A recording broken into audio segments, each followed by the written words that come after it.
What's up, everybody? Welcome back to Wheel Talk. So I'm just out here in the garage. I'm getting ready to work on some projects. Right now, what I'm gonna do is make a sleeve slash iPad case for this iPad with Magic Keyboard. So I had an issue where my USB-C broke, and it was gonna cost $200 to fix it. I ended up getting this Magic Keyboard that does pass-through charging, so you could charge through these metal prongs and it'll charge it through USB on this end. And that's one way that I saved the iPad without having to buy a whole new iPad or spend $200. I got this for 90 bucks. It was in really good condition. It just had this mark here. But I put this in my my messenger bag that I made myself.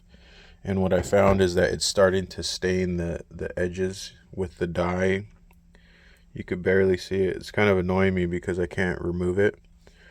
I already purchased like a glow in the dark case for this, but it hasn't arrived yet. And to prevent this from getting rubbed down with the because this is the same leather, this is like cowhide, but this orange stain is starting to rub off. So this is the inside of the bag, is this type of material, and there must be some like residual stain in there, and it's rubbing off on the corners and on the back part of it, and I don't want that to happen. And so what I'm gonna do, I have some thinner leather over here because it's a slim laptop, so it's not. I mean, it's a slim, profile with a case. So I don't want this big old thick leather, and this is like belt leather. So I'm gonna use this one over here. It's another embossed leather. And it's thin too. You can see just how it's like laying out. So I'm just gonna be like a small laptop sleeve. Shit. So this kind of reminds me of like a giraffe pattern. It's pretty cool. I like it. It's really thin. So I've used it for like wallets. I made my wife a purse out of it. But this is gonna be like a really simple purse. This is gonna be a really simple bag. So it shouldn't take me too long to put it together. I might just fold it and then sew the both ends. And I'm thinking about just keeping it open. I might put a magnet. If I put a magnetic flap, it'll take a lot longer to make. And I mean, I could do it, but I don't know if I want to be here all day because you see this is more of like a natural. It's not stained with the yellowish dye of like the key tray. And so I don't think this will rub off on the laptop. I could make a nice one, so we'll see. Because basically you need to hold this, and then if I did want it to fold over, it would just be more inconvenient to do that. It would be more inconvenient if I did that when taking out the laptop for my bag. I think I might just do a simple like folding one. Yeah, I'm just gonna make a simple folding one. So let's see.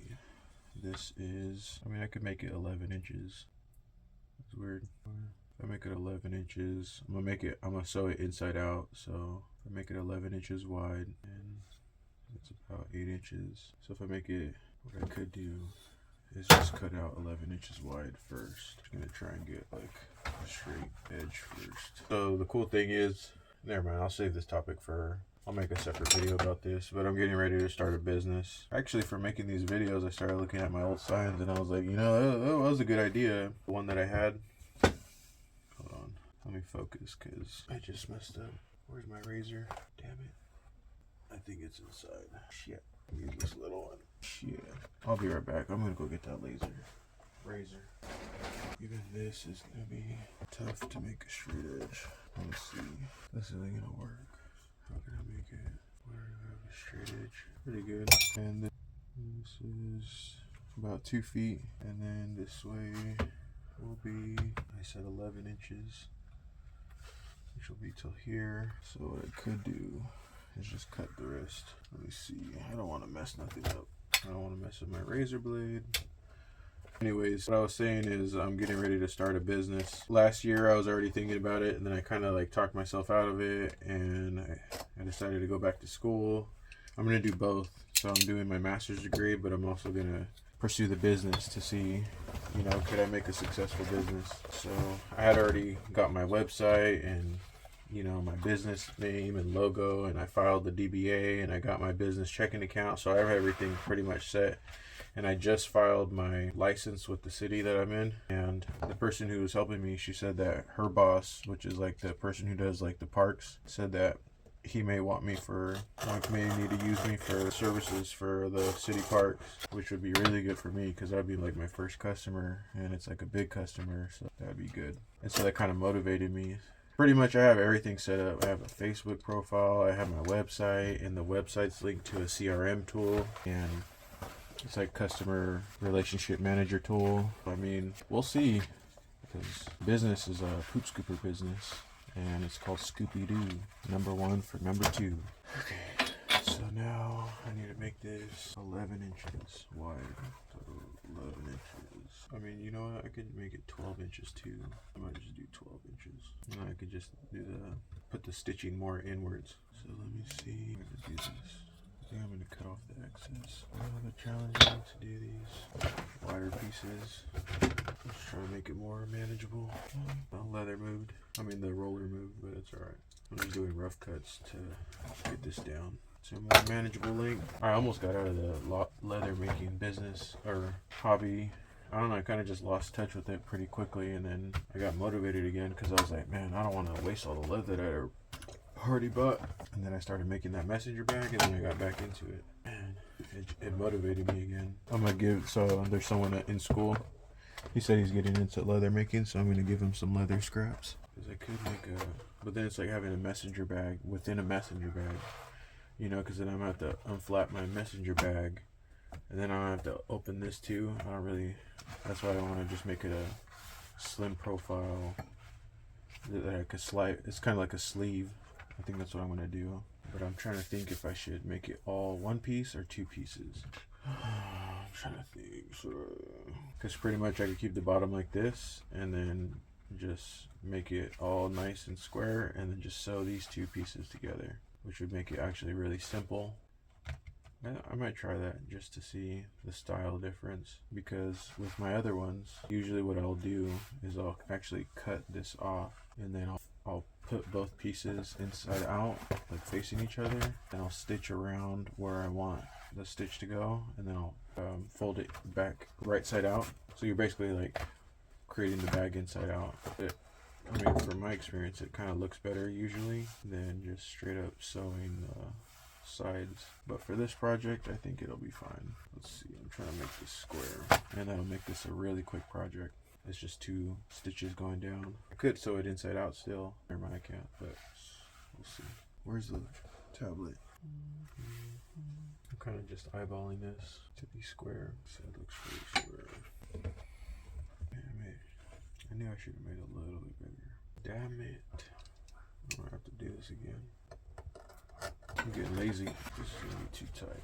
In the past, when I've made like wallets or anything like a purse, it usually doesn't look good when I just sew up the edges. So then I'll cut off the bottom. I'll cut them into 2, face them together, sew it together, and then tuck it inside out. And I think it would look better.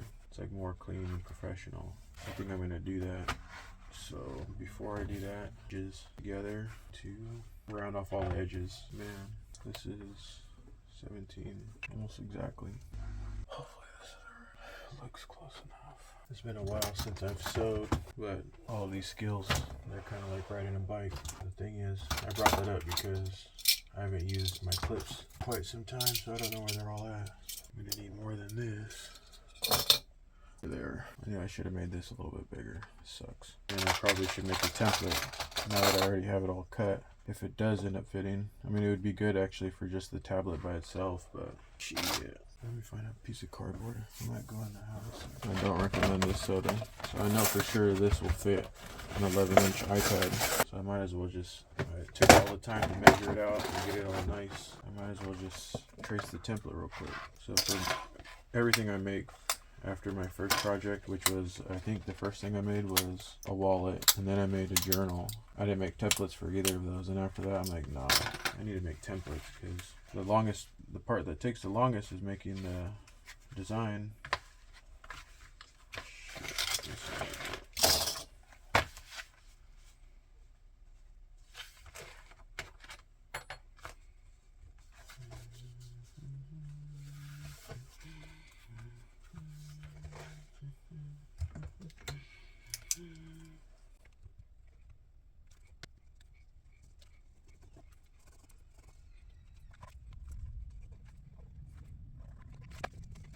cut this out later. I'm not gonna do it right now. I'm not sure if I want Shasta Cola in the background of the videos, but maybe I should make these this the opening. I should draw my stitching lines. I just eyeballing it. I think it should be fine. What's up, brother man? I'm just going back for school. That's good. How was it? Good. Also, I got an A in science. Good. Test. Let's see how this goes. Little spider.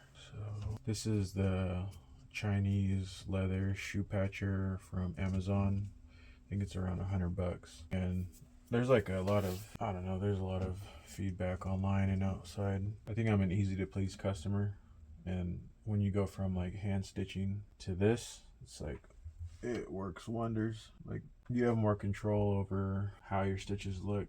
I mean, you have control over this too, but I mean, I could probably play with it more to like check the depth of the stitch or the length between stitches or the tightness of the stitch. So you still have like adjustments on this, but you see like a lot of people complain about the machine, saying it's not worth it. I think that this machine is worth it. It's a hand crank. Let's see. Yeah, I'm recording. I got 22 minutes left. I should be able to finish this pretty quickly. You just gotta know how to use this. So I have previous experience with a sewing machine. I was hemming my own clothes. Again, I tend to be pretty frugal, and before, I mean, I lost some weight and I didn't want to like go and buy a whole new wardrobe, and so I hemmed my clothes, and I did that for about 4 months, and then I actually bought some newer clothes. So right now I'm just threading the needle. So I'm pulling this little wire up to grab the, hold on, where did it?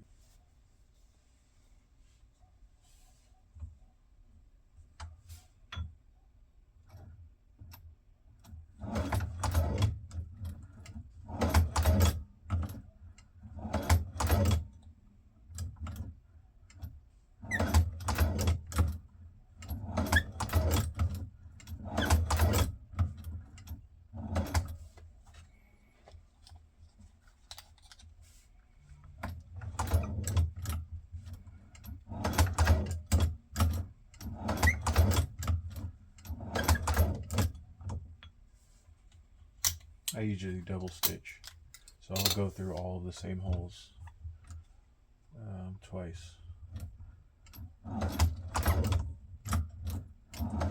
I had to sand down the foot pedal because it would just this hole twice, so it's not ending exactly where I need it to. So I'm going to back it up. It's going to mess up my thread, where my threading holes are. The thread came, you know what, I think the bobbin's out. Yeah, the bobbin's out, so I need to get my scissors. So you can see I'm already almost done with one side, and that took like not even 5 minutes. I mean, if I already had this threaded, I'd already been done, but I like to use all of the thread. I could have replaced the bobbin and I wouldn't have to be doing this right now, but okay. So this is how you thread the bobbin. So I'm gonna take this out and pretty much, yeah, just gonna knot it up. And then when you thread this, I don't know what this thing is called, but you put it through the hole farther away from the big hole. Then you put it in this under this little tab and through this first hole. Okay, and then you just pull out a little bit of extra, put this back to the 12 o'clock position, put this in, close this, and then now I'm gonna rethread the needle.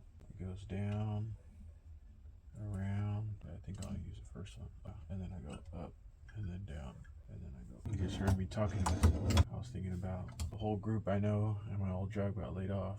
It's like an early in career program. Sucks. That could have been me. I mean, it was me, but like if that happened to me when I was still in the program, it would have been a lot more. I wouldn't be where I am today, financially speaking. For these stitches, you actually don't need to go through the same hole. I mean, you need to do that more when it's like finishing work. Shit. Hold on. So what's happening is my bottom piece of leather is slipping. Damn it. Let me see. Damn it, happened again. Shit. See, if I'm not trying to go so fast, it won't be slipping like this on the bottom. Pretty much I gotta slow down because see, it didn't slip this whole time. It's alright. That's why I was trying to clip all this leather. So I got it all sewed. So this is the dangerous part where you could snap your leather. So you gotta be careful when twisting it. Imagine doing this all by hand. Gosh. Oh yeah. Take a little bit of not as pretty stitching and not have to do all that shit by hand.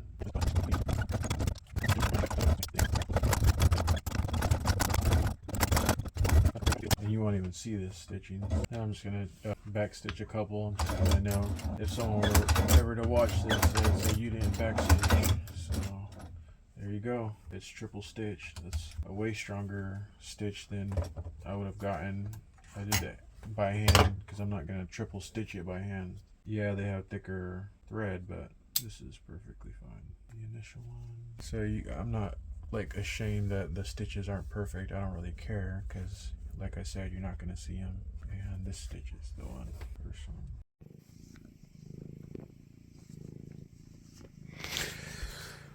All right, just checking in.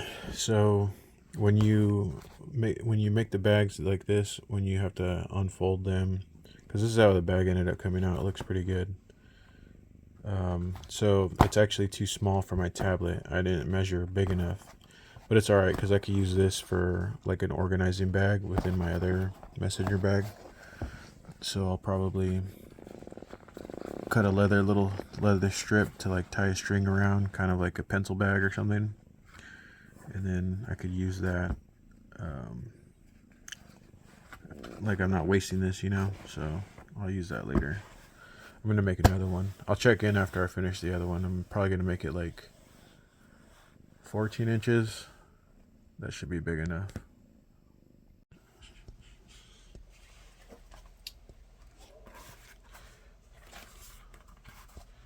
So I ended up remaking the bag again. So this was the first one I made. You can see how when it was slipping, you could see that over here it didn't slip. So it actually looks really good inside out. This is like some glue, I think. It'll probably come off over time, the shininess. What I did was, when I flipped it again, it was again too small because I made my stitches too far in. I ended up trimming it. And then I'm pretty much going to use this as a suede rough out bag, kind of. I actually like it now that I think about it. It looks more like rugged, and this texture is not going to rub off on the tablet, which is that's the reason why I made it. So I actually like it. And I just cleaned up the edges, and I'm actually happy how this came out. Turning it inside out and then just keeping this embossed leather on the inside. So yeah, that's it for this one. I'll see you all in the next one.